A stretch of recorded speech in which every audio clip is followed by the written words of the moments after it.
Čítanie zo svätého Evanjelia podľa Jána.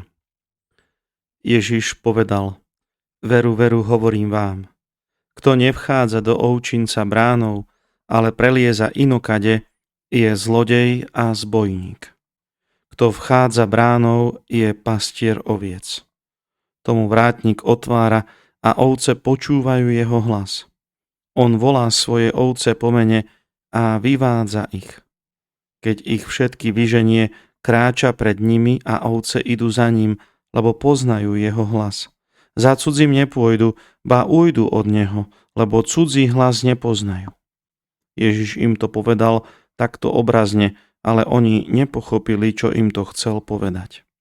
Preto im Ježiš znova vravel: Veru, veru, hovorím vám, ja som brána k ovciam.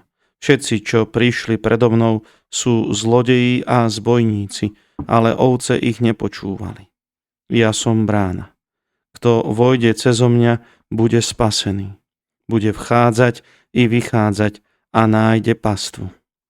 Zlodej prichádza len, aby kradol, zabíjal a ničil. Ja som prišiel, aby mali život a aby ho mali hojnejšie.